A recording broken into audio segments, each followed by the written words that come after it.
Hey everybody, welcome inside the Red Earth Production Studio for another edition of Youth Baseball Midwest. I am your host, Brian French, and we got some great interviews for you today. Some great social shout-outs. So let's just jump right in. Let's get started with our first interview, and we'll be back.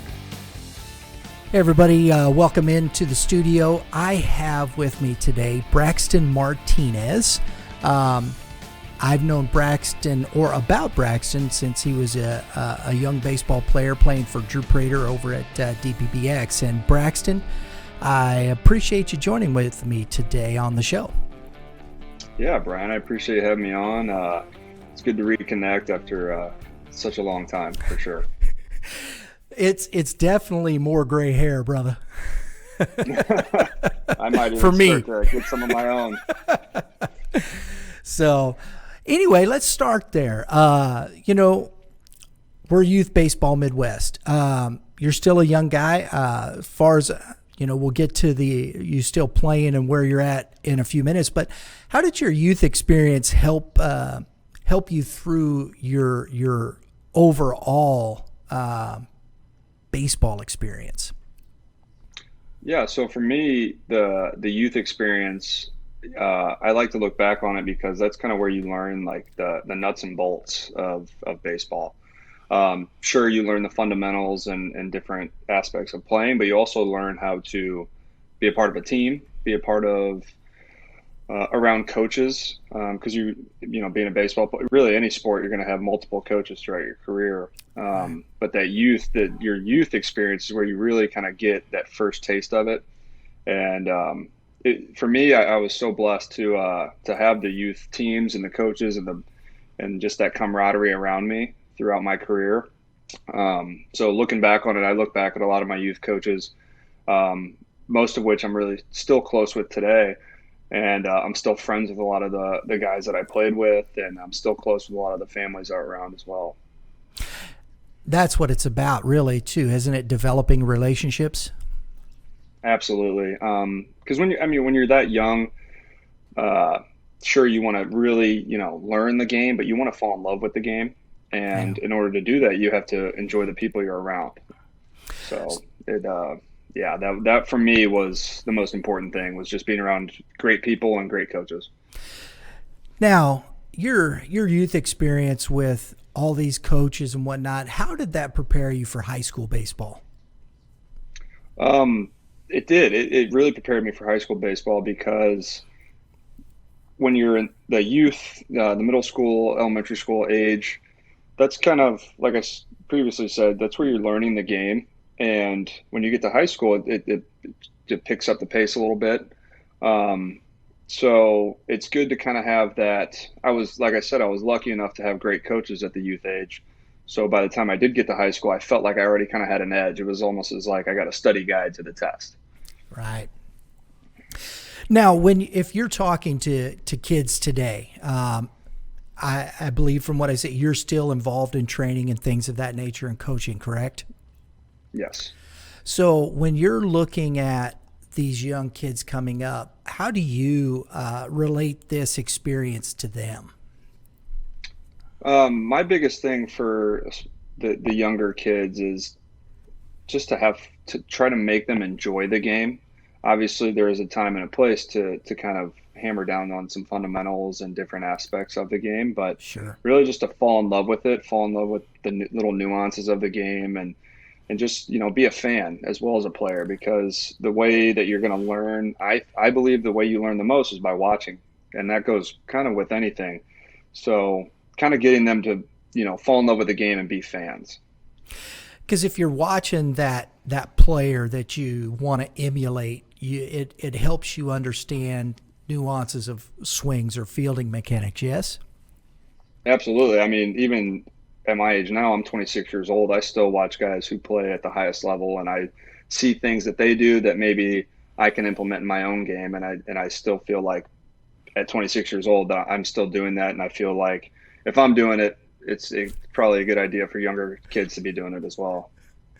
So let's take a minute here, though. You played at the Division I level at St. Louis University, and you did get drafted by the Angels, correct?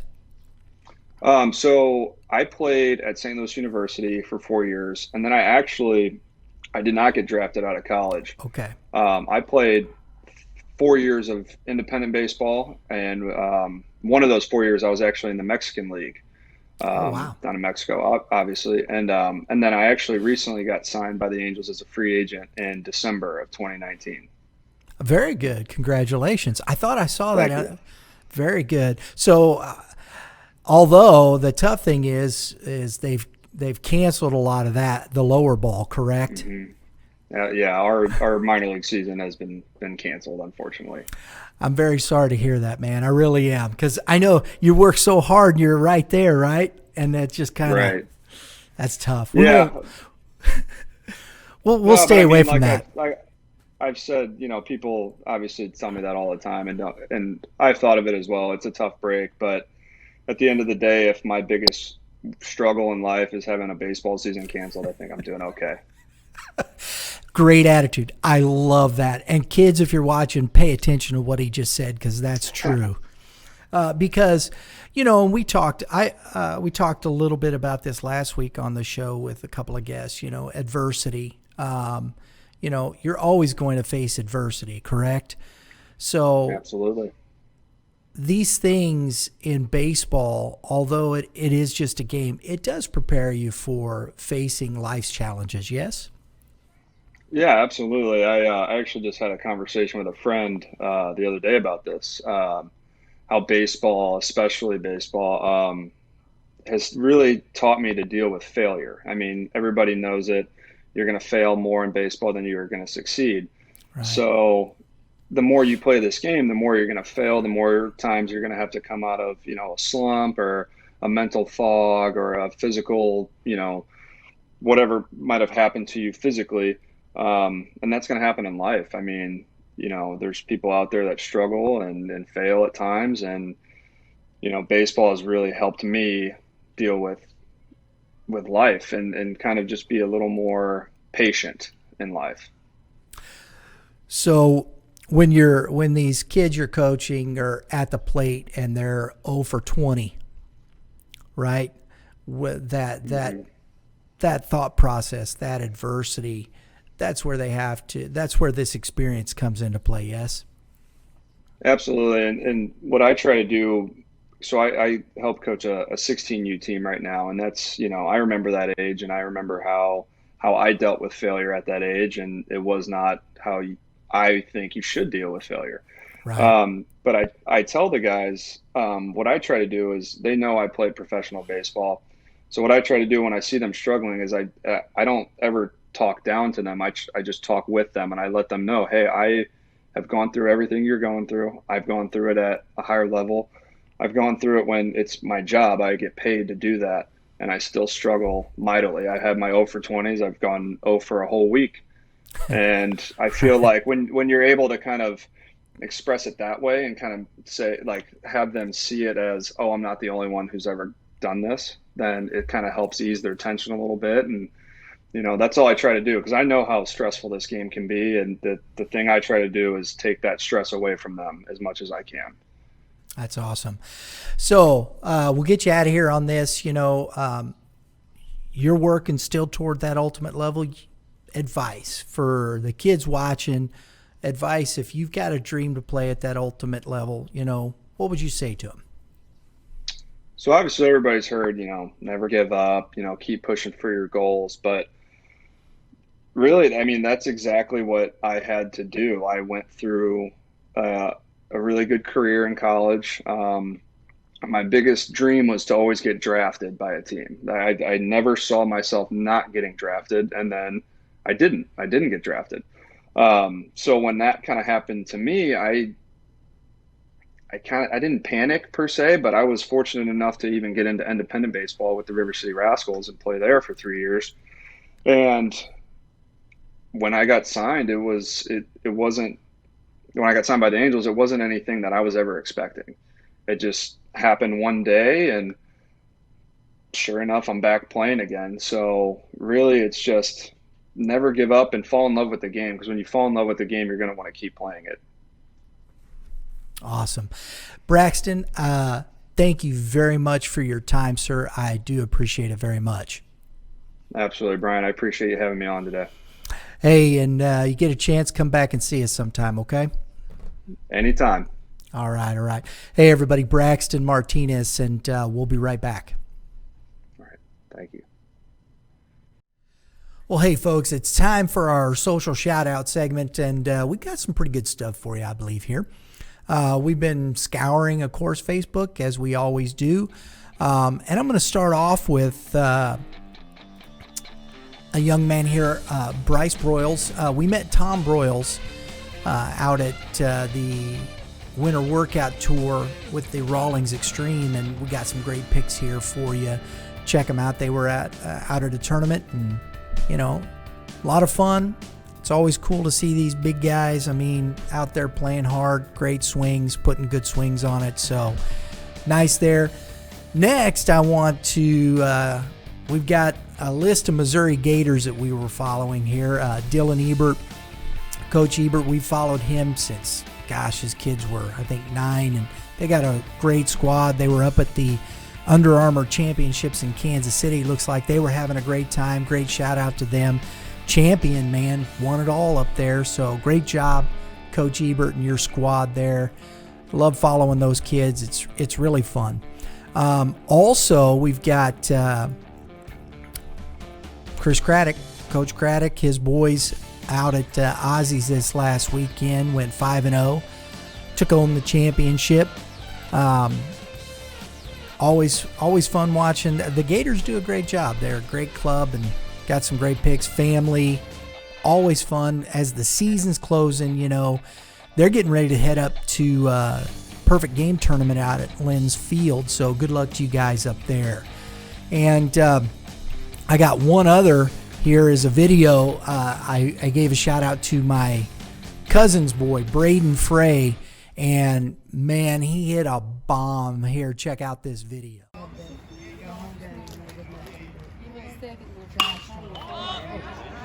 Go ball. Go ball. No way! Is that a baby? Holy crap. That's my dog. That a kid? I just said, let your back get beat and try and hit one out of here. I literally just told him that. He did. He just said it. He's all, I'm going to hit a dinger. That a kid? Man, that was great. Good luck to you, Braden. Keep swinging, baby. Keep swinging. And last, I want to talk a little bit about here.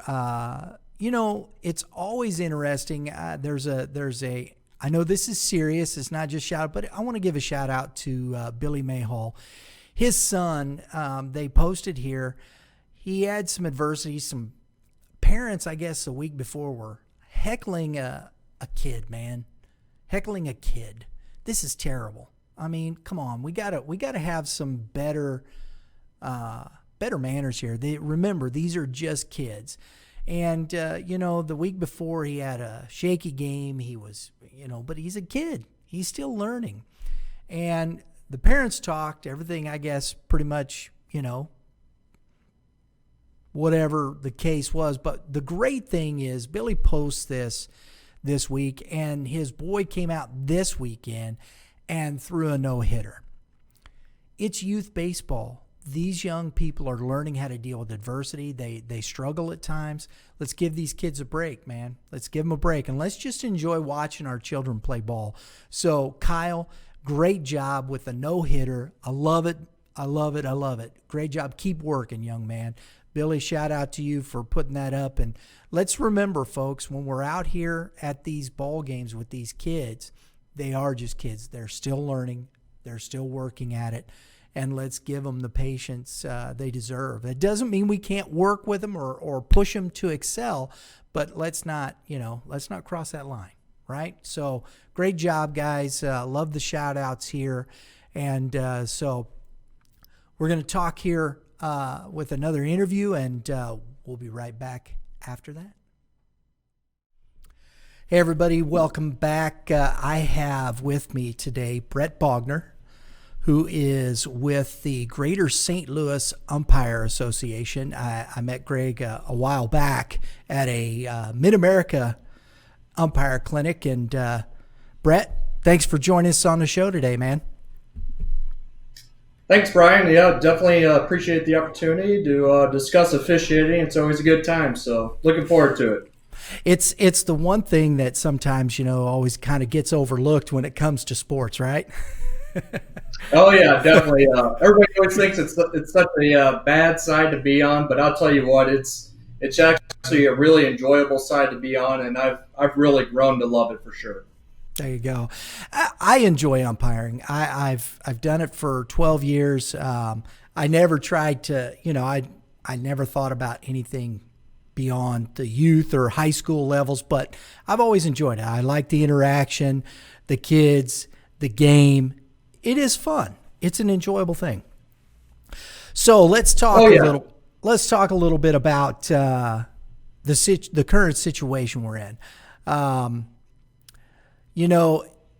did that affect guys that, there's a lot of guys out there that just make their living officiating, correct? Yeah, there is. I do a lot of college baseball in the spring, and there's obviously a lot of guys that I've worked with in the past several years, and even this past season, the shortened season that we had, and that is their full-time jobs. And it definitely took an effect, but it's one of those things that we're all in the same boat. So while we're definitely geared up, ready to go, when it came here in March and they slowed everything down, then eventually canceled seasons throughout the way. It was just one of those things that ultimately we're glad that everybody's safe. Everybody that I know in my officiating community, everybody's been safe and healthy through it all. That's good. So what are you hearing from Misha about the upcoming, high school season? What are they saying about these things, or are they saying anything?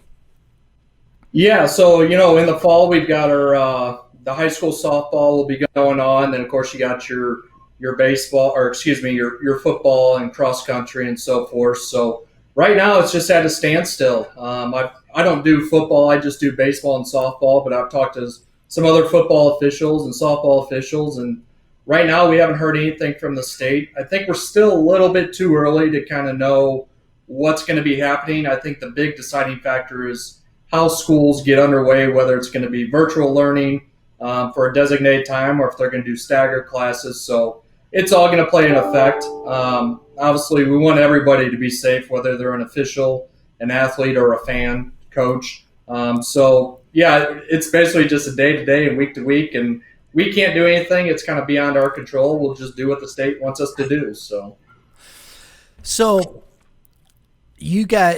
what is your role? I know you're an umpire with the GSL, but you have another role. You're on the board, and so talk Correct. A little bit about that. Yeah, I joined the board of directors with GSLUA about probably 6 months ago. It's a great opportunity. You have a voice to be heard. Obviously, anybody that's in the officiating realm, or maybe they're not in the officiating realm, officiating across all sports, we're hurting for officials. And that's where I really am glad to be a part of this board. We've started a actual recruitment committee with GSL, trying to get the younger youth into officiating and let them know that, hey, we all had that passion for the game of baseball or softball at one point, and obviously we got washed up, we got too old, and our time had passed. But it's a great way to stay in the game, and we're all in it because we love it.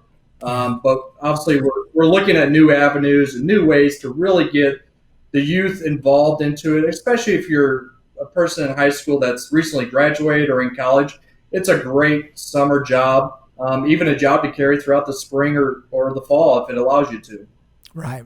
So what are the opportunities you guys are looking at here to help young people get involved in officiating? What would you say to them? What are they looking for? Where do they go? Yeah, so they can always contact anybody at GSL. Actually, our website is www.gslau.com. You can find some contact information underneath the recruiting form there. A great thing about our organization, too, is we provide free umpire training. We'll provide all free umpire training for, like we're gearing up now towards our high school softball season, so we'll start to have some trainings put together. Obviously, with COVID and everything right now, it's going to kind of dictate of how we do things. But we also have ongoing classroom trainings, in-person trainings, on-field trainings. So it's one thing we really proud our organization on that, I know you and I both met at a camp several years ago. Well, we actually had to pay for that camp. If you're an individual that's looking to get into it or not even quite sure, by all means, we'd be happy to sit down, discuss with you, have you come to a training or even some of the games that we umpire throughout the fall and the spring and even summer to kind of see what it is and kind of pick our brains a little bit about what we do and how we do it. I know I've been to some of those clinics with the GSL and the free clinics, and they're really good. And you also have, there's a gentleman, I'm sorry, I can't remember his name. There's a gentleman, who was a professional major league umpire still involved in the MLB that works closely with the GSL in these trainings, correct? Correct, yeah. Matt Malone, he's been associated with Major League Baseball for several years now, and he's actually a umpire evaluator. He also does some things with umpire camps across the U.S. They go into different areas throughout the U.S., and they host free clinics as well. He actually hosted a free clinic probably about 4 or 5 years ago in St. Louis down at Busch Stadium. And what they try to do is really get into umpiring and offer any type of scholarships to get individuals into professional umpire school where they could start their way to work towards a professional avenue in umpiring. Wow, that's awesome. Brett, that's some great information, man. I appreciate it. And I hope to have you back on the show real soon. I'd love to, keep getting some updates from Misha. Maybe we can keep people informed what's going on. Sure. Yeah, that'd be a great opportunity. Like I said, we're always looking to discuss officiating, keep everybody in the realm what's going on, and definitely looking forward to the opportunities to do so. Awesome. Brett, you have a great day, and we'll see you next time, okay? All right. Thank you, Brian. Well, folks, that's our show for this week. We are glad you tuned in. And remember, if you want to be part of the show, send us your pics, your videos. You can do that on our website at www.redearthprod.com. Go to our Youth Baseball Midwest page. There's a link at the bottom. There's also all kinds of information about what we do in the youth baseball community, along with a schedule of upcoming episodes for Youth Baseball Midwest. So until next time, remember, all you hitters, hit them where they ain't, and all you pitchers, keep throwing strikes. Thanks a lot, guys. Have a great day in the Lord, and we'll see you next time.